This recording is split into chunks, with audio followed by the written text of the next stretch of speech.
Good morning, viewer. Welcome to our Fosakti. Here's the breaking news. Yes, tax fossil fuel companies festing on profits as planets bonds and power bills soar. Even chiefs urges. Rich economies should hit oil and gas companies with new windfall taxes to provide help for countries suffering from climate change and people struggling with soaring energy and food bills. UN Secretary General Antonio Guterres said on Tuesday. The UN chief accused energy giants of feasting on hundreds of billions of dollars in subsidies and windfall profits where household budgets shrink and our planet warns.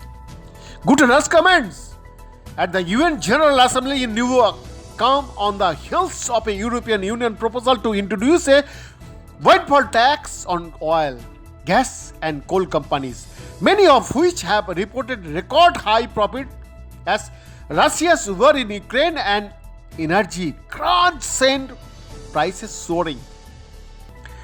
The European Commission is proposing that European Union stakes take a 33% share of the company's surplus profit.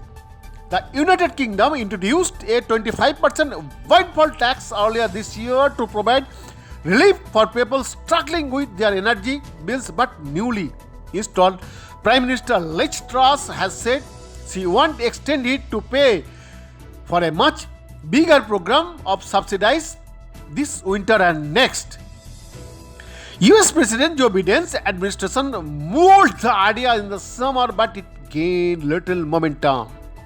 Today, I am calling on all developed economies to tax the windfall profits of fossil fuel companies, Guterres told the assembly.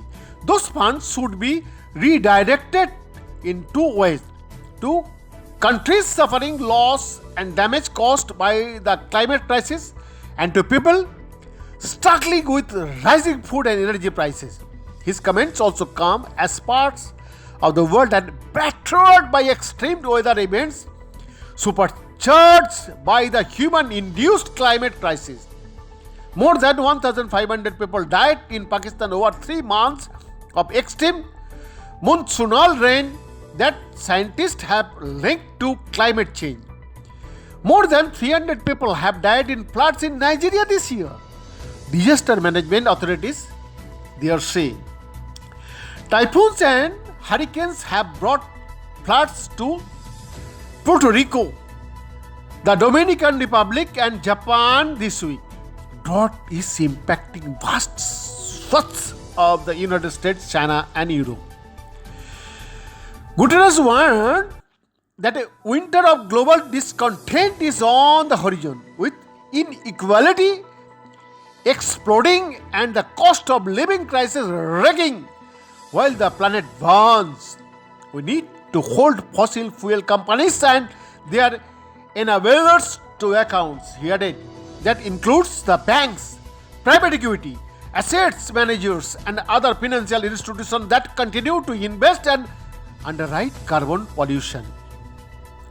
In the second quarter this year, oil and gas giant Shell, that is called RDSA, earned record profits of 11.5 billion, breaking its previous record posted just 3 months earlier. ExxonMobil also broke its record in the same period with 17.9 billion, nearly double what it made in its very profitable first quarter. BP's profit hit a 14-year high of 8.45 billion. The Union General Assembly is likely to be dominated by Russia's war in Ukraine, the climate crisis.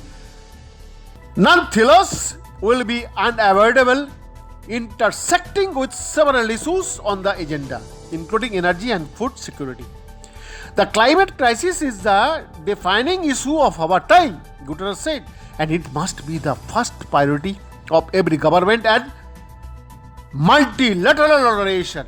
And yet climate action is being put on the back burner despite overwhelming public support around the world.